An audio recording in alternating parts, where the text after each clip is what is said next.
بسم اللہ الرحمن الرحیم۔ جہاں قدر کم ہو جائے وہاں 2 قدم پیچھے ہٹ جانا ہی بہتری ہے۔ جب رب راضی ہونے لگتا ہے تو بندے کو اپنے عیبوں کا پتہ چلنا شروع ہو جاتا ہے، اور یہی اس کی رحمت کی پہلی نشانی ہوتی ہے۔ رسول اللہ صلی اللہ علیہ وآلہ وسلم نے ارشاد فرمایا، نیکی کے علاوہ اور کوئی چیز عمر میں اضافہ نہیں کر سکتی، دعا کے علاوہ اور کوئی چیز تقدیر کو نہیں بدل سکتی، اور گناہوں میں مبتلا رہنے کی وجہ سے آدمی رزق سے محروم کر دیا جاتا ہے۔ سنن ابن ماجہ، حدیث نمبر ہے 90۔ گری ہوئی بے ترتیب اینٹوں کے انبار کو ایک خوشنما عمارت میں تبدیل کیا جا سکتا ہے، اسی طرح سے بے ترتیب اور منتشر سوچوں کو ترتیب دے کر زندگی کی عمارت کو بھی شاندار بنایا جا سکتا ہے۔ ہمیشہ مثبت سوچ اپنائیں۔ زندگی ہمیشہ ایک سا رنگ نہیں رکھتی، کبھی یہ اتنی مہربان ہو جاتی ہے کہ یوں لگتا ہے کائنات میں کوئی غم نہیں، اور کبھی یہ یوں رخ بدل لیتی ہے جیسے مسکراہٹ کبھی اس کا حصہ ہی نہ رہی ہو۔ آپ کو زندگی میں جس انسان سے مسئلہ پیش آ رہا ہے، آپ نے اس سے کمیونیکیٹ کرنا سیکھنا ہے۔ یہ تب ہوگا جب آپ اس کے پیچھے اس کی برائی چھوڑیں گے۔ پیچھے بات کر کے دل کی بھڑاس نکال لی تو کیا فائدہ؟ مسئلے ایسے ختم نہیں ہوتے۔ سوچیں، ہمیں چند سال ملے ہیں اس دنیا میں، بس یہ ایک تھوڑا سا عرصہ اگر ہم اپنے رب کی مرضی کے مطابق جی لیں، ہم اپنی خواہشات کے پیچھے بھاگنا چھوڑ دیں اور پھر اپنے رب کا کہا مان لیں، اس کی رضا میں راضی ہو جائیں، تو آگے ساری عمر کی آسانی ہے۔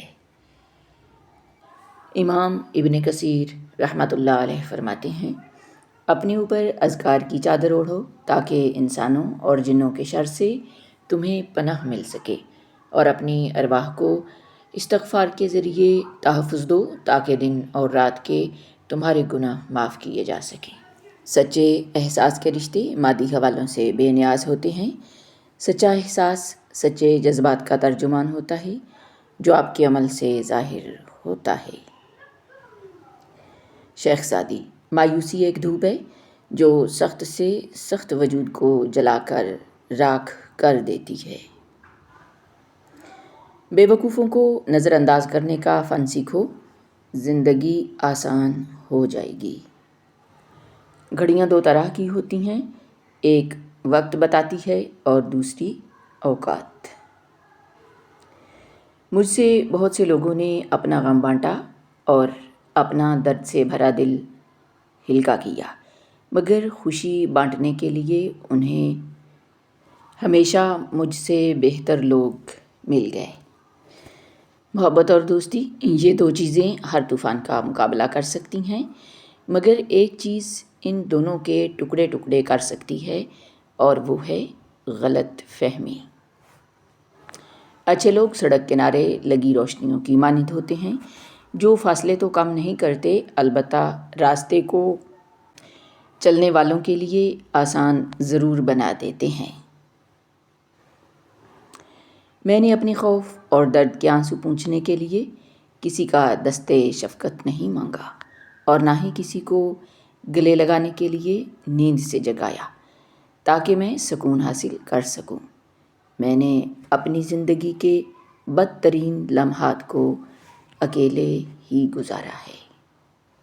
رسول اللہ صلی اللہ علیہ وآلہ وسلم نے فرمایا، جو کوئی لوگوں کا مال قرض کے طور پر لے اور اسے ادا کرنے کی نیت رکھتا ہو تو اللہ تعالیٰ اس کے لیے قرض ادا کرنے کا وسیلہ بنا دیتا ہے، اور جو کوئی قرض لے اور اسے ادا کرنے کی نیت نہ رکھتا ہو تو اللہ رب العزت بھی اس کو تباہ کر دے گا۔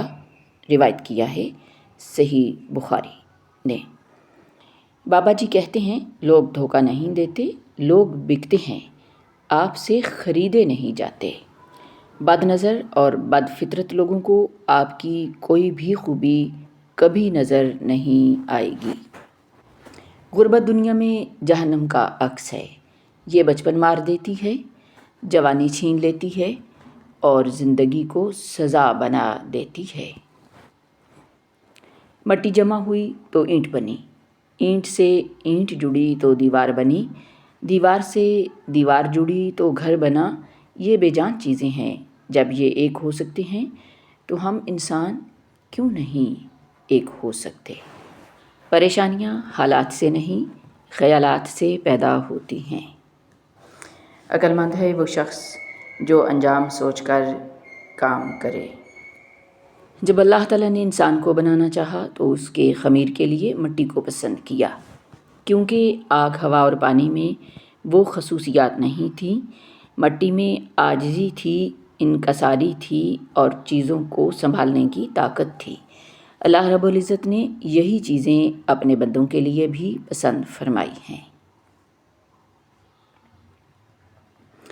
اچھے انسان کی تعریف کے لیے اتنا ہی کافی ہے کہ وہ کسی کو تکلیف نہیں دیتا۔ دولت اور عہدے انسان کو عارضی طور پر بڑا کرتے ہیں، لیکن انسانیت اور اچھا اخلاق انسان کو بہت بلند درجے پر رکھتا ہے۔ خوبصورت زندگی ہمیشہ آپ کا نصیب رہے، آمین یا رب العالمین۔ لفظوں کے بھی ذائقے ہوتے ہیں، بولنے سے پہلے چکھ لیا کریں۔ سب سے پہلے اپنے ذہنی سکون کو اہمیت دیں، خود کو دور رکھیں فضول کے پریشر، ناپسندیدہ چیزوں اور وقتی تعلقات سے۔ اپنے کام اچھے سے کریں اور کسی کا کھلونا مت بنیں۔ آج تک کسی نے آپ کا اور آپ کے جذبات کا خیال رکھا نہیں نا؟ جب آپ خود ہی اپنی ذات کو اہمیت نہیں دیں گے تو کسی اور کو کیا ضرورت پڑی ہے کہ وہ آپ کا خیال رکھے؟ اپنے وجود کی قدر کریں اور اپنی ذات کا خیال خود رکھیں۔ وفادار انسان پانی کے کنارے پر موجود اس گھاس کی طرح ہوتا ہے جو تھامنے پہ یا تو ڈوبنے والے کو بچا لیتی ہے یا پھر اکھڑ کر اس کے ساتھ ہی ڈوب جاتی ہے۔ ساتھ چلنے کی شرط پر لوگ ساتھ چل تو پڑتے ہیں، لیکن کئی راستے میں بدل جاتے ہیں اور کئی راستہ ہی بدل جاتے ہیں۔ آنسو کمال کی چیز ہوتے ہیں، دیکھنے میں بہت شفاف نظر آتے ہیں، حالانکہ پتہ نہیں کتنا میل، کتنا کھوٹ، کتنا پچھتاوا یہ اپنے ساتھ بہا کر لے جا رہے ہوتے ہیں۔ ہر انسان ایک دوسرے سے مختلف ہے، کسی کو زیادہ ملتا ہے اور کسی کو کم، لیکن یہ ضروری نہیں ہے کہ جو کچھ دوسروں کے پاس ہے وہ آپ کے پاس بھی ہو۔ اللہ کی تقسیم پر ناراضگی کا اظہار کر کے گنہگار نہ بنیں۔ اللہ رب العزت پر توکل رکھیں اور اپنے مقدر پر خوش رہنا سیکھیں۔ پر پرندوں کے ہی اچھے لگتے ہیں، اگر انسان کے نکل آئے نا تو پھر وہ بربادی میں عروج پر پہنچتا ہے۔ بہترین مبلغ وہ ہے جس کے پاس الفاظ کے بجائے کردار ہو۔